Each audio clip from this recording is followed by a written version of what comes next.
Today we're going to talk about using a writing rubric. This is a form of assessment usually used in summative assessment and sometimes in formative assessment.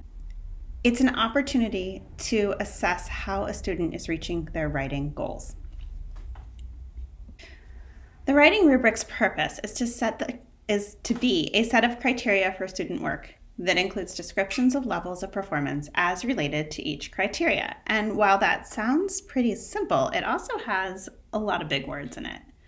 So basically, a writing rubric is a list of levels of student performance in different areas or criteria. It's usually written in matrix format, and it's an evaluation tool used to assess writing performance. It's not the only evaluation tool that we use when it comes to writing, or for that matter, speaking, listening, or even reading. There are many evaluation tools, but this is a common one that's usually used across a school or a district so that all teachers are using the same one for formal assessments. It also becomes something rather easy to use once you're used to it for informal assessments. While the title of this slide is two common types in ELA, what it's really saying is, in Pennsylvania, here are two common types of rubrics used in English language arts. We're looking at the Pennsylvania Writing Assessment Domain Scoring Guide, which is pretty similar to any standards-based writing assessment scoring guide.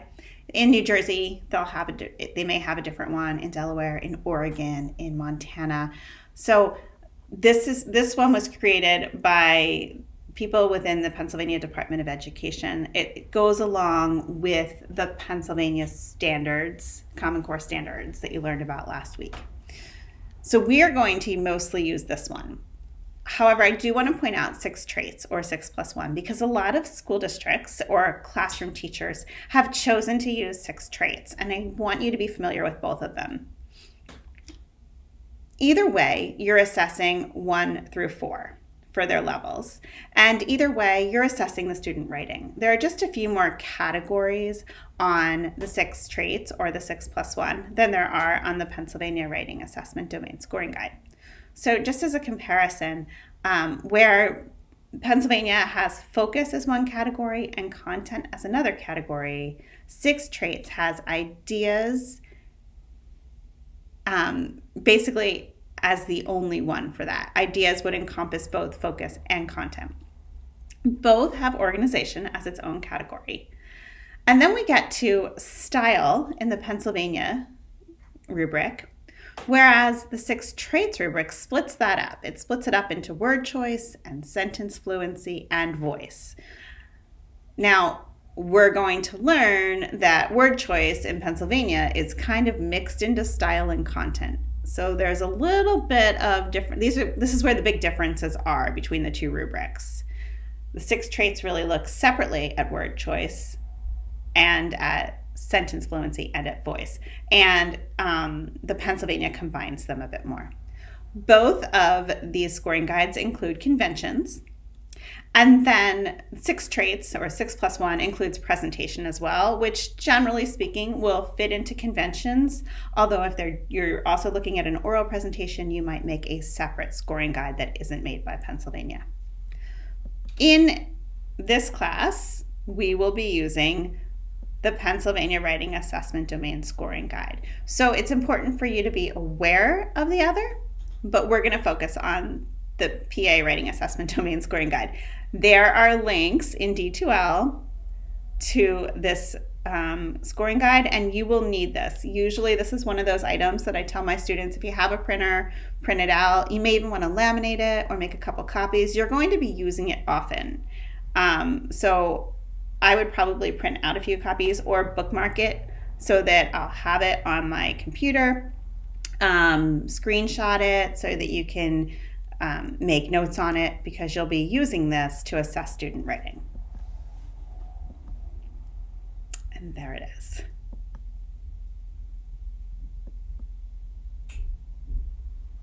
Now, the domains in the Pennsylvania Writing Assessment Scoring Guide are focus, content, organization, style, and conventions. And you'll be using these 5, well, all the time. I'd like you as a writer to think about your focus, content, organization, style, and conventions as forms of your writing that you'll be assessing. And also, we'll be looking at how we can teach these different areas. Over the next 3 or 4 weeks from now until spring break, we're going to really dive deeply into how to teach these domain categories to become stronger teachers of writing, but also you're going to be doing it as a student. So when we're talking about the focus domain, you'll be writing and doing exercises around the focus domain. Same with content, organization, style. And just a quick note on conventions, we don't spend a lot of time in this area. Conventions is mechanics of writing. It's spelling, grammar, proper formatting. These are the things that you have been taught all of your years in school, and so I'm not going to be able to reteach grammar and punctuation. I do always say to my students, take your papers in addition to asking each other to look at them for editing and proofreading, take them over to the Writing Center, or in this case, make an appointment with the Writing Center.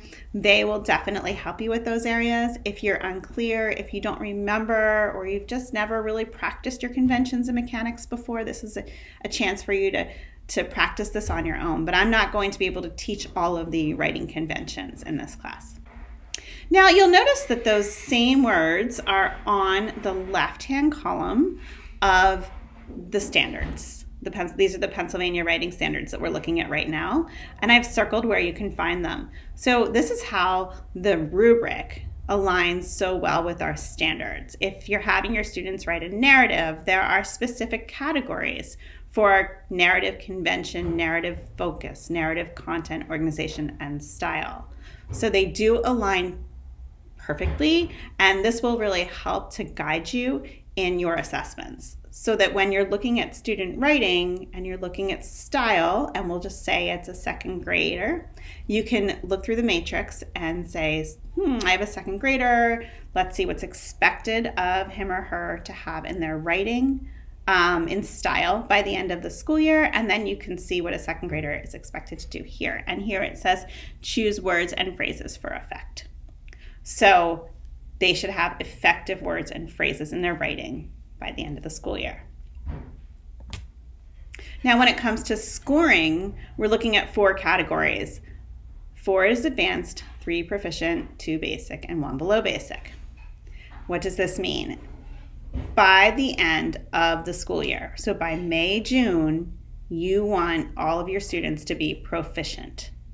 Okay, that means that usually the beginning of the school year, most of your students are scoring basic and below basic because you haven't taught them their new areas yet in these different domains.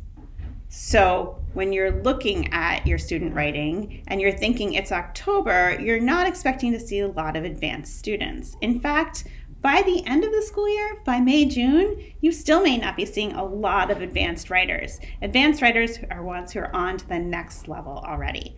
So consider that, and remember, by the end of the school year, a 3 proficient would be the goal for most students. So how do you know where a student's writing is? How do you know if they're below basic or if they're proficient? Well, we look at the standards, the way I just demonstrated. We look at other student writing samples. We look at Appendix C that was shared with you on Wednesday. That has like proficient writing examples that were put together by the state. Actually, that's by the government. I believe that's by U.S. Department of Education.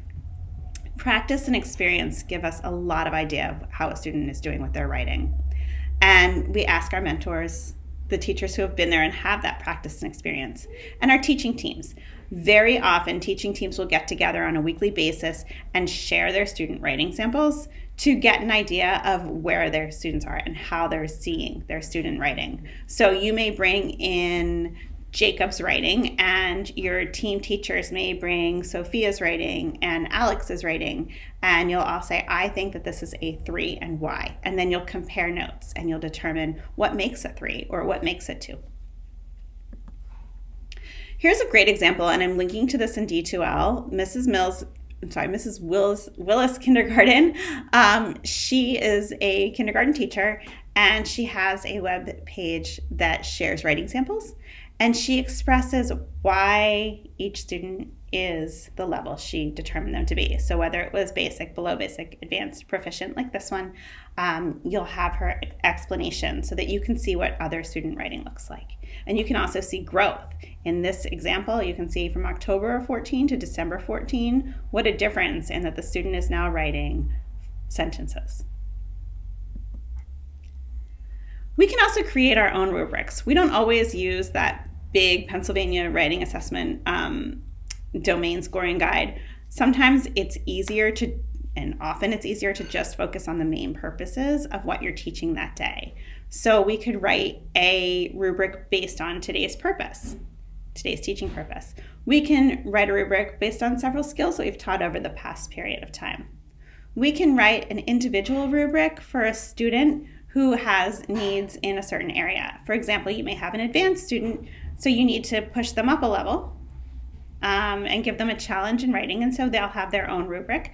You could have a student who's below basic who needs to catch up, and you're working with them on a certain skill, and you can create their own rubric for them. We want to keep our rubrics as simple as possible. We want to share our rubrics with our students so that they know what they're working on and what their goals are. And we can either do it as a scored rubric, like the one we were just using, the Pennsylvania Writing Assessment Domain Scoring Guide, or a checklist. A checklist is a much more simple rubric, and it's used for formative assessment. Here are some examples of writing checklists and other rubrics that teachers have made. You can see that the one on the left asks student questions, and then the students get to go through and use the checklist themselves to check their work, and then the teacher can use that as a discussion and check it too. On the top right, you can see the categories are on the left, and the teacher used pictures to show if things were done correctly. If they are, in this case, there are only 3 categories, so maybe they're excellent and pretty good and working on it, or needs improvement. And then on the bottom right, you can see the stars. And this is a checklist for students and for teachers. You can check off the star when they do it correctly, or students can check off or color it themselves and count their stars. They want to get 5 stars on their writing. Finally, along with writing with a writing scoring guide or a rubric, we can then take that rubric or the scoring guide and determine what it is students need to work on next. So we can create short-term goals. After you've looked at a writing piece and you have assessed their writing, it's then time to say, okay, this student is still below basic in this area, so this is the one thing my student needs to work on next. Maybe it's remembering to use proper punctuation. Perhaps it's using wow words. That's that word choice. Or adding more details, slowing down the moment. There could be a lot of different goals depending on what it is your class is working on and how that individual student is going. So you always pick just one thing so that we don't overwhelm our students. Sometimes we work in a big group, the whole class, sometimes small groups, and sometimes it's individual goals. And it's really easy to phrase it when we start with the student will be able to, because that's your goal. The student will be able to use more wow words in his writing. And here are some examples that you may use for creating short-term goals. Of course, you're going to need to think about the grade level and the ability of the students, as well as the standards. I like to create goals using the terminology in the standards. So if a student needs to work on conventions, then I'll go into the convention standards for the grade level I'm teaching and find the wording there that will help me to then write a short-term goal. I'm going to pause here for a minute so that you can read through some of these examples.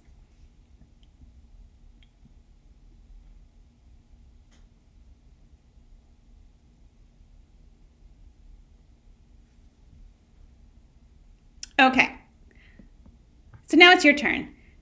In D2L, you have seen that there was a little bit of reading to do about assessments, differences between formative and summative assessment, and some other things to prepare you for this activity. You're going to use the PA ELA standards. Those were from Wednesday. and the PA writing assessment domain rubric that I just talked about. All of this is linked in Module 3. You're going to assess the second graders' writing that we have as a sample in D2L. Then I'd like you to explain your thinking. So you'll use the rubric. You can just print it out or screenshot it and put the check marks in where things go. But then you're going to explain your thinking. For example, focus. The student received a basic because it stays focused on a swimming pool activity, but there were a couple mentions of things not about the swimming pool. So that would be explaining your thinking. You'll do that for each of the categories. Then I'd like you to create a related goal. So you'll think of something looking at how the student did on their assessment, and you'll create a goal, look at the standards to figure out what the student can work on next. You'll enter all of this into discussion group, and you'll come back and look at each other's responses so that you have an opportunity to learn from each other as you would in a teaching team. And a little bonus, if you're feeling like giving this a try, you can create a checklist rubric for the student's next work based on how they did on this piece. That's a bonus. That's not required, but if you want to give it a try, you will be doing that in the next week or so anyway. So that's it. Now that you've seen this, go ahead and do the readings in D2L, and then you have an assessment piece to do, and then you do have a quiz, and the quiz is open through Wednesday.